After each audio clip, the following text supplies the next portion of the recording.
इस संसार में महादेव के एक से बढ़कर एक भक्त हुए हैं। उन्हीं में एक नाम कनप्पा का भी शामिल है। कनप्पा के जन्म को लेकर कहा जाता है कि द्वापर युग में जब भगवान शिव ने पांडव पुत्र अर्जुन की परीक्षा ली और उनको पाशुपत अस्त्र प्रदान किया, तब अर्जुन ने शिवजी भगवान से प्रार्थना की, हे महादेव, मेरी इच्छा है कि मैं आपकी सच्ची भक्ति करूं। तुम्हारी ये इच्छा अवश्य पूर्ण होगी अर्जुन। यह कहकर महादेव अंतर्ध्यान हो गए। फिर समय बीतता गया और कलयुग में अर्जुन ने एक भील परिवार में थिम्मन के रूप में जन्म लिया। थिम्मन एक शिकारी था। एक दिन वह जंगल में शिकार करने जाता है तो अचानक ही उसकी नजर एक प्राचीन शिव मंदिर पर पड़ती है। मंदिर में शिवलिंग देखकर थिम्मन के मन में अचानक ही शिव भक्ति का भाव जागृत हो जाता है। वह धूल और सूखी पत्तियों से अटे शिवलिंग को देखकर सोचने लगता है, ये कोई पुराना शिवलिंग लगता है, क्यों ना मैं शिवलिंग की साफ सफाई कर भगवान शिव की भक्ति करूं। यही सोचकर थिम्मन मन ही मन शिवजी भगवान की भक्ति का प्रण कर शिवलिंग की साफ सफाई करता है। फिर शिवलिंग पर जल चढ़ाने के लिए पास ही बह रही नदी पर जल लेने जाता है, मगर नदी से जल भरकर लाने के लिए उसके पास कोई पात्र अथवा बर्तन आदि नहीं था। इसीलिए वह नदी से अपने मुंह में ही जल भर लेता है और उसी को शिवलिंग पर चढ़ा देता है। थिम्मन बहुत भोला था। वह पूजा की विधि विधान के बारे में कुछ नहीं जानता था। कुछ देर बाद वह शिकार करके लौटता है और शिवलिंग पर मांस चढ़ाकर खुश होते हुए कहता है, हे भोलेनाथ, मेरा ये अर्पण स्वीकार कर लो भगवान। थिम्मन जैसे ही शिवलिंग पर मांस चढ़ाते हुए यह कहता है, शिवजी भगवान उसका अर्पण स्वीकार कर लेते हैं। यह देख माता पार्वती हंस हंस कर शिवजी भगवान का उपहास करने लगती हैं और कहती हैं, लो, आपके इस निराले भक्त को देखो, यह मूर्ख शिवलिंग पर मुंह से जल डाल रहा है और मांस चढ़ा रहा है। छी छी। हंसो मत पार्वती, और ना ही घृणा करो। थिम्मन मेरा भोला भाला भक्त है। उस बेचारे को क्या पता कि पूजा कैसे होती है।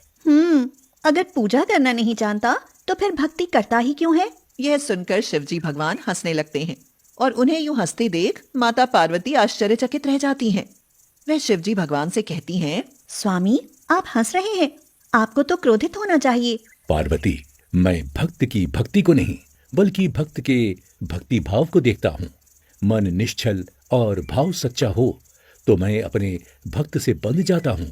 यह सुनकर माता पार्वती चुप हो जाती हैं और थिम्मन का मन शिव भक्ति में रचता जाता है। वह प्रतिदिन जंगल में शिकार करने जाता और जो भी शिकार करता उसका मांस शिवलिंग पर चढ़ाकर शिवलिंग से बातें करने लगता। हे भोलेनाथ, मुझे ज्यादा कुछ नहीं चाहिए, बस रोज शिकार मिल जाए। रोज शिकार मिलेगा तो मैं आपको रोज मांस चढ़ाऊंगा। उस मंदिर की देखभाल का काम एक पुजारी किया करता था। मंदिर गहरे जंगल में होने के कारण पुजारी मंदिर की साफ सफाई के लिए कई कई दिनों के बाद ही आ पाता था। एक दिन पुजारी मंदिर में आकर जब शिवलिंग पर मांस चढ़ा देखता है तो उसका मन घृणा से भर उठता है। छी छी छी छी छी, कौन पापी शिवलिंग पर मांस चढ़ा गया। देखो तो कितनी गंदगी मच गई है, अब इसे साफ करना पड़ेगा। यह कहकर पुजारी क्रोध करते हुए शिवलिंग की सफाई करता है और फिर अपने घर वापस लौट जाता है। उधर थिम्मन रोज शिकार करता और शिवलिंग पर मांस चढ़ाता। फिर शिवजी भगवान को उसे स्वीकार करने की प्रार्थना करता और कहता, हे शिवजी भगवान, मेरा अर्पण स्वीकार करो। इस तरह काफी समय बीत जाता है और कुछ दिनों बाद पुजारी जब फिर मंदिर में आता है तो शिवलिंग पर मांस देखकर पुजारी फिर से क्रोध में जलने लगता है और कहता है, पता नहीं ऐसा कौन सा पापी है जो शिवलिंग पर मांस चढ़ा जाता है। ऐसा पापी इंसान भोलेनाथ का भक्त तो कभी नहीं हो सकता। पुजारी यह कह ही रहा होता है कि तभी मंदिर में अचानक ही तेज प्रकाश फैल जाता है और स्वयं महादेव प्रकट होते हैं। महादेव पुजारी से कहते हैं, मुझ पर मांस चढ़ाने वाला मेरा ही भक्त है। वो पापी नहीं बल्कि मन का भोला आदमी है। मैं उसकी सच्ची भक्ति से अति प्रसन्न हूँ। किंतु मांस चढ़ाने वाला आपका भक्त कैसे हो सकता है भगवान, और आप ये अपमान कैसे सहन कर रहे हैं। यह सुनकर महादेव पुजारी को समझाते हुए कहते हैं, मैं उसकी भक्ति से बंधा हुआ हूँ। वो जो अर्पित करता है मुझे स्वीकार करना पड़ता है। यदि तुम्हें उसकी सच्ची भक्ति का प्रमाण चाहिए तो वहां झाड़ियों में छिप कर बैठ जाओ। ऐसा कहकर महादेव अंतर्ध्यान हो जाते हैं और पुजारी मन ही मन सोचने लगता है, मैं पूरे जीवन भक्ति करता रहता तो भी महादेव कभी दर्शन न देते।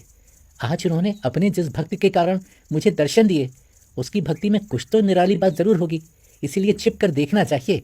यही सोचकर पुजारी झाड़ियों के बीच छिपकर बैठ जाता है। फिर कुछ देर बाद थिम्मन शिकार करके मंदिर में आता है। वह शिवलिंग की साफ सफाई कर उस पर मांस चढ़ाता है और उससे बातें करने लगता है। हे भोलेनाथ, आज मुझे जो भी मिला वही आपको अर्पण कर रहा हूँ, उसे स्वीकार कर लो। थिम्मन यह कह ही रहा होता है कि तभी शिवलिंग की एक आंख से रक्त बहने लगता है। शिवलिंग की आंख से रक्त बहते देख थिम्मन दुखी हो उठता है और कहता है, अरे, शिवलिंग की आंख से तो रक्त बह रहा है, मुझे कुछ करना होगा। जंगल से जड़ी बूटियां लाकर आंख पर लगा देता हूँ, रक्त बहना ठीक हो जाएगा। यह कहकर थिम्मन जंगल से जड़ी बूटियां लाकर उन्हें पीसकर शिवलिंग की आंख पर लगा देता है। मगर तब भी रक्त का बहना नहीं रुकता तो वह और अधिक दुखी हो जाता है और कहता है, अरे ये क्या, आंख से तो अभी भी रक्त बह रहा है, भगवान को बहुत कष्ट हो रहा होगा, क्यों ना मैं भगवान को अपनी एक आंख अर्पित कर दूं। यही सोचकर महादेव का भोला भाला भक्त थिम्मन अपना तीर उठाता है और उससे अपनी दाहिनी आंख निकालकर शिवलिंग पर लगा देता है। अब तो रक्त बहना थम ही जाएगा। मगर उस आंख से रक्त बहना रुकता है तो शिवलिंग की दूसरी आंख से रक्त बहने लगता है। यह देख थिम्मन शिवलिंग को अपनी दूसरी आंख भी अर्पित करने का निर्णय लेता है। वह अपना तीर उठाकर अपनी दूसरी आंख निकालने लगता है, किंतु तभी उसे ख्याल आता है, अरे, मैं पागल ये क्या करने चला था। यदि दूसरी आंख निकाल दूंगा तो मुझे दिखेगा कैसे, और मैं शिवलिंग पर सही स्थान पर आंख कैसे लगा पाऊंगा। इसलिए पहले शिवलिंग की आंख पर अपने पैर का अंगूठा रख लेता हूँ, फिर आंख निकालता हूँ। यह कहकर थिम्मन शिवलिंग की आंख पर अपने पैर का अंगूठा रख तीर से अपनी दूसरी आंख निकालने लगता है। मगर इससे पहले कि वह अपनी दूसरी आंख निकाल पाता, भगवान भोलेनाथ उसके समक्ष प्रकट हो जाते हैं और कहते हैं, ठहरो तिम्मन, अपनी दूसरी आंख मत निकालो, मैं तुम्हारी भक्ति से बहुत प्रसन्न हूँ। आज तुम आंख या नेत्र अर्पित करने वाले अर्थात कनप्पा के नाम से जाने जाओगे। तुम्हारा शिव भक्तों में श्रेष्ठ स्थान होगा। यह कहकर महादेव थिम्मन यानी कनप्पा को अपना आशीर्वाद देकर अंतर्ध्यान हो जाते हैं। उधर झाड़ियों में छिपा पुजारी यह दृश्य देखकर महादेव और उनके परम भक्त थिम्मन अर्थात कनप्पा की जय जयकार करने लगता है।